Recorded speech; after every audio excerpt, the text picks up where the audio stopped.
Hello, my brother, my sister. God bless you. You're welcome in Lovers God of International Ministry, Holland. And today we are going to study Matthew chapter 11. And we will see wonderful things in this chapter. So today we study Gospel of Matthew chapter 11. God bless you, my sister. This chapter speaks deeply to believers who struggle with doubt, rejection, fearness, and unanswered questions. So this chapter is we see about the John the Baptist. We will see many things here. We see John the Baptism is prison, cities rejecting Jesus, and finally Jesus inviting weary to find rest in Him. So who are worry people, He's calling them to have rest in Him. So this is we'll see in this chapter. The central message of this chapter is faith may be tested, but Jesus remains the truth and the rest for our souls. This is our core message in this chapter. Amen. God bless you. This is the main lesson we will see in this chapter. So we see faith may be tested. So that is God's decision. He can test anybody. As He tested, we see Abraham. He tested Abraham. He tested Job. He tested apostles. He can test everybody. So He is authority. He is living God, and He is going to give us eternal life, a very big reward. So He must test us. Even Jesus was tested. We see before He started His ministry, He was also tested and tempted by Satan. So this is the pattern of God. God works so like this. So that is a very good pattern actually. So we see John the Baptist question. When Jesus is tested, we see Matthew 11, 3 to 6, we will see, are you the coming one, or do we look for another? This is the question of John the Baptist. He put a question before Jesus Christ. That's, are you coming one, or we do look for another? Blessed is he who is not offended because of me. That Jesus was answers, and Jesus asked His disciples, go and tell the John that blinds can see, blinds are seeing, and the lambs are walking, and lepers are healed, and you see the dead are raised again, and I am giving them the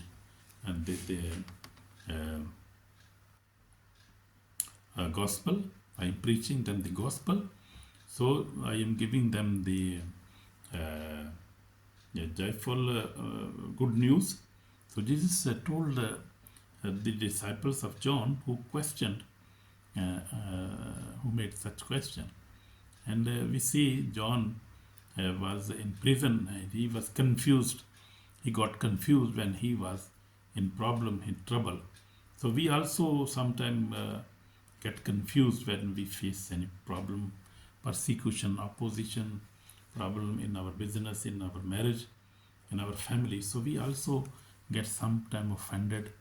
Sometimes we get confused, unbelief.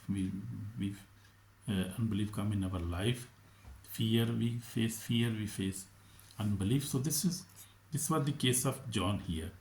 We see, but Jesus Christ gave him a real and polite answer, and that was the true answer of his question.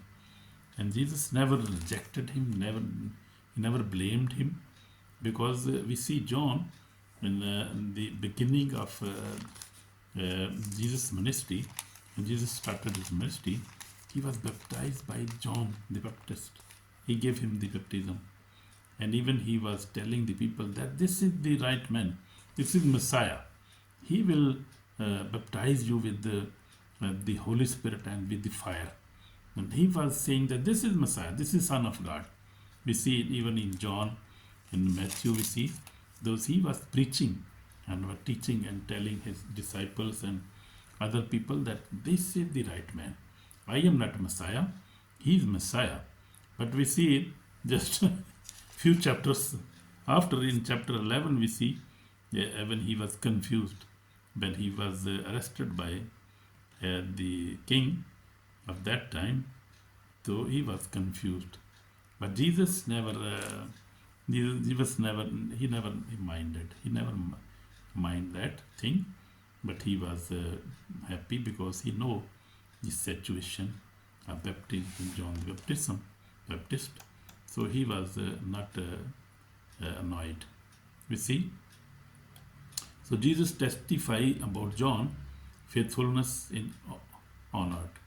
Jesus said, Jesus honored John publicly. Among those born of woman, there has not risen one greater than John the Baptist. But even Jesus, we see, he even honored him. He testified that, yeah, he is a real the man who came before me and he made the ways straight, and he is anointed. He is the real prophet. We see Jesus even testified about John. So we see, even if people misunderstand you, you seize your faithfulness. So we see that is true. So Jesus defended his servant and revealed John's true spiritual value. So that is the case of Jesus Christ. We see he was not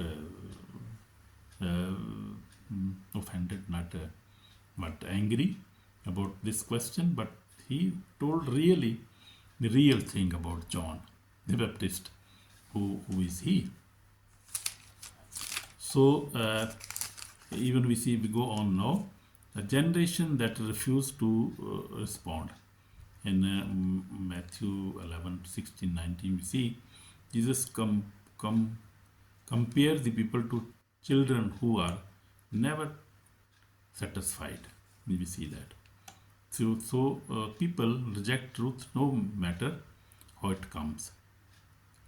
We go on now. Woe to unrepentant cities. So Jesus was not happy with some cities who even saw many miracles happened. They were not repenting. They were not testifying God. So Jesus was not happy with that. Then he began to rebuke the cities in which most of his mighty works had been done, because they did not repent. So that was actually concern for Jesus Christ. They never repent. They never repented. So Jesus was not happy with these cities. So that is the case. Today we see also many people never repent. They hear the word of God from social media, from churches, go also see they, but never repent that. So that is not good. So we see go now on divine revelation to the humble. We see Jesus Christ. I thank you, Father, that you have hidden these things from the wise and prudent and have revealed them to babies. That was Jesus talking about in verse 25. We see that he was thankful to his Father. He said that is thank you, Father, that you revealed this thing to me and to the babies. So that is very good. We go on now. Great invitation, rest for the wearies.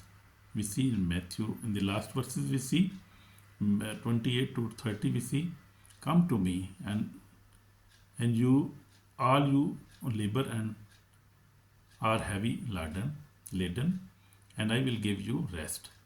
So this is very famous verse we see. Take my yoke upon you and learn from me, and you will find rest for your souls. So that is wonderful verses we see, and that is very powerful verses for us today. This is one of the most loving invitations Jesus ever gave to everybody in the world, to sinners, To believers, everybody must come. So he's saying that come to me. So we have to go to Jesus Christ, not to anybody else. We have to go to Jesus Christ. All who labor and are heavily laden, and I will give you rest. So only Jesus Christ can give us rest. We see that. Take my yoke upon you and learn from me, and you will find rest for your souls. So our souls need rest, because you see from the beginning, when the Adam and Eve, they sinned and they were thrown from the Garden of Eden. From that time, the man is hungry. Man is, we see, not in rest. Their souls, they're finding rest. They are troubled, and many enemies trouble them, mankind. I'm talking about the soul. So man is thirsty. Man is looking for the peace. Their souls are looking for the peace. So they're hungry. They are restless because of the problems in the world. We see problem of sin, problem of devil, who is making problem for them, for the souls. So these souls need rest. This rest is only in the Lord Jesus Christ. Rest is only in the God who made them. Our rest is only with the Lord God Almighty and Jesus Christ and the Holy Spirit. Because this world, this money, fame, this cannot give us complete rest, cannot give us perfect rest. I'm talking about the souls. So our souls, they need rest. And that rest is only in God, because He made them like this. Amen.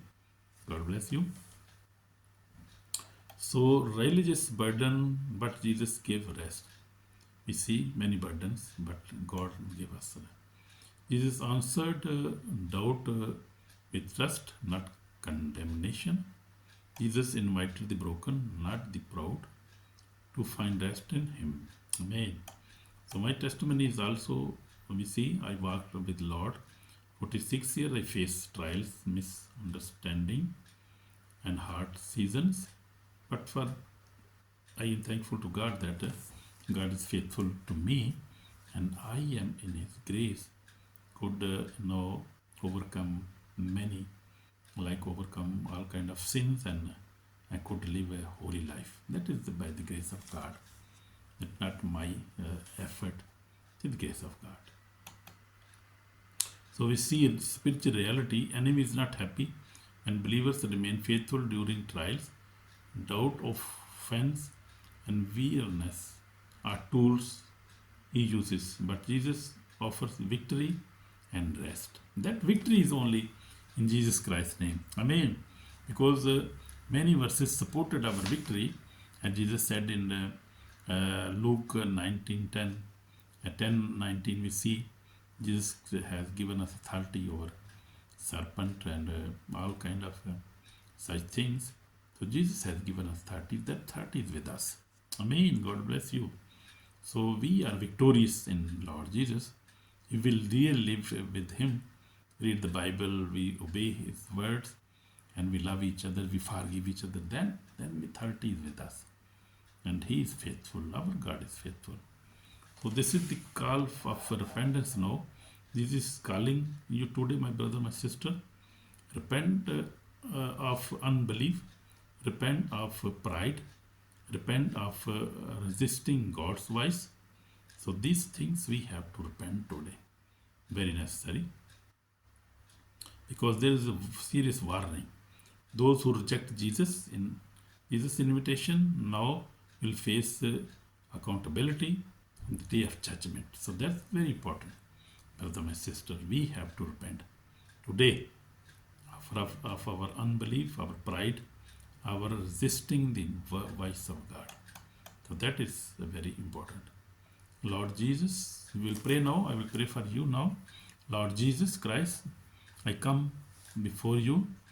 I lay my burdens before you, my doubts and sins. Give me rest for my soul. Give me rest, Lord. I repent for, Lord Jesus, unbelief, for pride, for resisting the voice of God, Lord Jesus. Forgive me, Lord Jesus, and wash me with your precious blood. Save my soul today.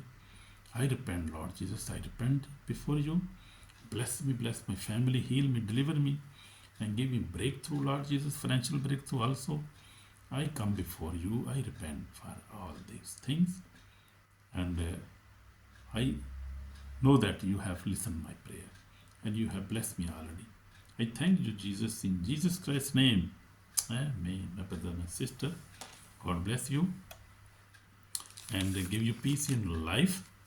And if you like this lesson, this sermon, like and subscribe, comment also. God bless you in Jesus Christ's name. Shalom, shalom, amen.